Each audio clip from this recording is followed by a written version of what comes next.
কারণ নারী সৌন্দর্যটাকে তিনি যেন এনজয় না করেন, তিনি যেন ভোগ না করেন। আর নারী যখন হিজাব করবে তখন তাকে জানতে হবে যে পুরুষদের সেই দৃষ্টি যদি তার উপর পড়েও তার সেই সৌন্দর্য তারা অবলোকন করতে পারবে না। এই জন্যই বলা হচ্ছে ওয়ালা ইউবদিনা যিনাতা হুন্না ইল্লা মা যাহারা মিনহা, যে নারীরা যেন তাদের কোনো জিনাত, কোনো শোভা, কোনো সৌন্দর্য অলঙ্করণকে প্রকাশ না করে, তবে যেটা অটোমেটিক প্রকাশ হয়ে যায়। যেমন তার বাহ্যিক পোশাক, সে যে পোশাক দিয়ে তার নিজেকে আবৃত করলো সেটা তো প্রকাশ পাবেই।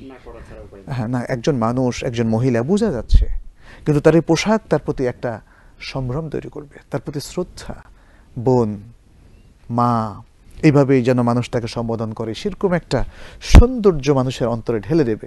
হিজাব হচ্ছে তাই। এই জন্যে সম্ভ্রান্ত নারীর ভূষণ হচ্ছে হিজাব। কেন?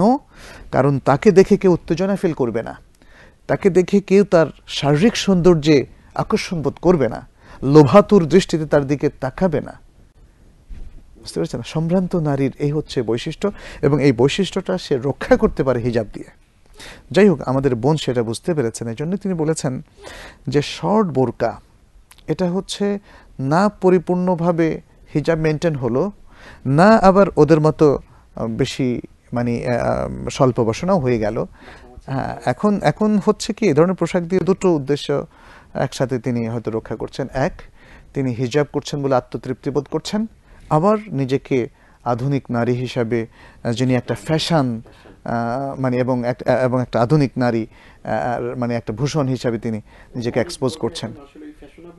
জি, না, বোরকার মধ্যে যেহেতু আপনি প্রশ্নটা তুলেছেন, আমরা বলি যে বোরকা বা হিজাব এর মধ্যে কয়েকটা জিনিস নারীকে মেনটেন করতে হবে। পুরুষদের জন্য কিছু হিজাব আছে, কিন্তু নারীর আর পুরুষের হিজাব এক না। যেহেতু নারী ঘরের মধ্যেই তার মূল অবস্থান, বাইরে তিনি প্রয়োজনে বের হবেন, শরীয়ত নিষেধ করছে না, কিন্তু তিনি ঢেকে বের হবেন।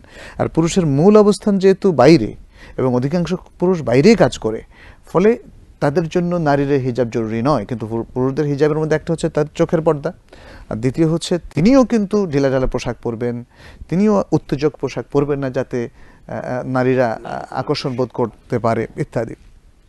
নারীর হিজাবের মধ্যে যেটা মূল লক্ষ্য রাখতে হবে সেটা হচ্ছে ঢিলাঢালা পোশাক হওয়া, পাতলা পিনপিনে না হওয়া, টাইট ফিট না হওয়া, স্বল্প না হওয়া, তার সমস্ত সতসহ পুরো দেহর সব সৌন্দর্যকে ঢাকা, এমনকি তার হাতের চড়িও ঢাকা, তার মধ্যে যে উল্কি আঁকা হয় অথবা তার যে মেহেদি দেয়া হয়, এগুলো কিন্তু তাকে ঢেকে রাখতে হবে।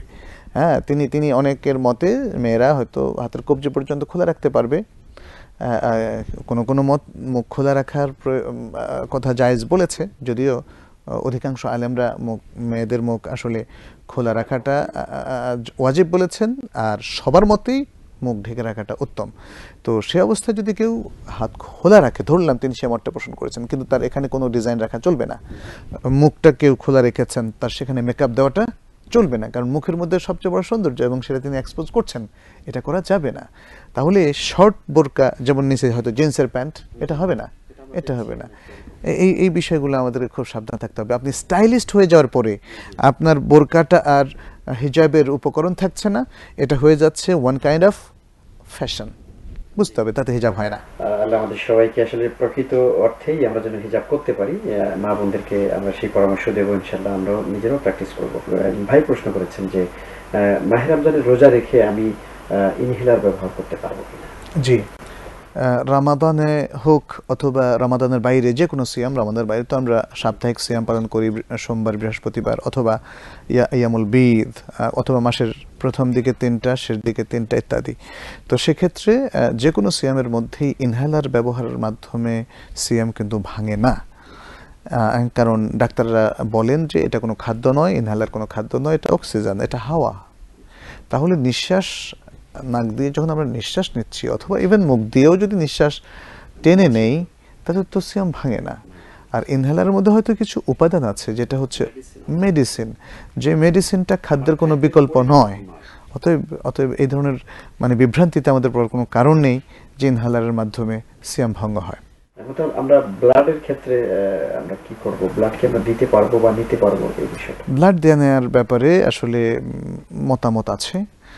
বিশেষ করে ব্লাড শরীর থেকে বের করার ক্ষেত্রে যেহেতু সিঙ্গা যিনি দিচ্ছেন, যেটাকে আমরা হিজামা বলি, হিজামা কাপিং, ইংরেজিতে বলে কাপিং, যেহেতু এখন কাপিং সিস্টেম বের হয়েছে, এই কাপিং অথবা হিজামার মাধ্যমে একটা হাদিসের মধ্যে এসেছে যে যিনি দেন আর যার দেয়া হয় দুজনের রোজা ভাঙে।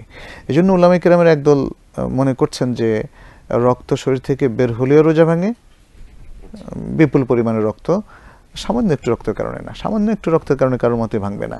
যেমন হঠাৎ সূচ দিয়ে আমরা ডায়াবেটিস পরীক্ষা করি, সুগার পরীক্ষা করি, ব্লাড সুগার, তো সেটাতে রোজা ভাঙবে না, না না, এতে এতে এতে এতে ভাঙবে না, এতে ভাঙবে না সর্বসম্মতিক্রমেই। কিন্তু ভাঙার প্রশ্নটা আসে যখন হিজামার মতো প্রচুর রক্ত বের করা হয়, যেমন আমরা কাউকে ব্লাড দিচ্ছি, তাহলে এটাও যদিও উদ্দেশ্য একখানে হচ্ছে কাপিং, একটা চিকিৎসা নেওয়া, আর এখানে উদ্দেশ্য হচ্ছে একজনের জীবন বাঁচানো।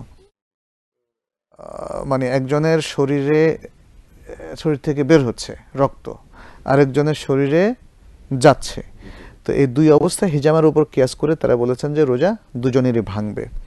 আর আরেকটা মত, সেটাও হাদিস নির্ভর, সেখানে আরেকজন সাহাবীর একটা হাদিস, সেটি হচ্ছে তিনি উল্লেখ করে দিয়েছেন যে কেন হিজামার সময় রোজা ভাঙে। কারণ হলো দুর্বল হয়ে যায় মানুষ, রক্ত যার বের হয় তার শরীর দুর্বল হয়ে যায়, পরে তিনি রোজা ভাঙতে বাধ্য হন।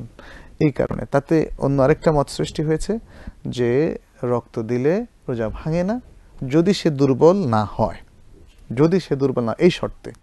তো এই মতটা আমার কাছে বেশি শক্তিশালী মনে হয়। তবে রক্ত নেওয়ার ক্ষেত্রে রোজা ভাঙবে এটা বলা যায়।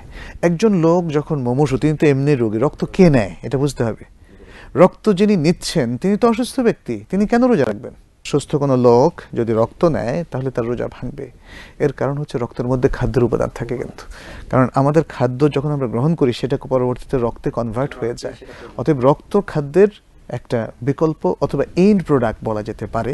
সে কারণে দেহে রক্ত নিলে মানুষ স্ট্রং হয়ে যায় এবং সে কারণে তার রোজা ভাঙবে। অনেক ধন্যবাদ আপনাকে। সুন্দর সুন্দর কিছু প্রশ্নের সমাধান আজকে আমরা আপনার মাধ্যমে পেয়েছি এবং আমাদের দর্শক শ্রোতা ভাই বোনরা নিশ্চয়ই অনেক উপকৃত হয়েছেন। আপনাকে অনেক ধন্যবাদ। আপনাকেও ধন্যবাদ, জাযাকুমুল্লাহু খায়রান। বারাকাল্লাহ। সুপ্রিয় দর্শক, আমরা শেষ করব আজকের আয়োজন। আলহামদুলিল্লাহ, জীবন ঘনিষ্ঠ নানান প্রশ্নের সমাধান আমরা জানতে পেরেছি মুহতাবের কাছ থেকে। আসুন না আমরা এই বিষয়গুলো আমাদের প্রাত্যহিক জীবনে আমরা প্র্যাকটিস করার চেষ্টা করি, আমরা আমাদের জীবনটাকে সুন্দর করার চেষ্টা করি কোরআন এবং সুন্নাহর আলোকে। আল্লাহ রাব্বুল আলামিন আমাদের সবাইকে সেই তৌফিক এনায়েত করুন, আমিন। আপনাদের সবাইকে আগামী অনুষ্ঠান দেখার আমন্ত্রণ রইল। সকলে ভালো থাকুন, নিরাপদে থাকুন। আল্লাহ হাফেজ। আসসালামু আলাইকুম ওয়া রাহমাতুল্লাহি ওয়া বারাকাতুহু।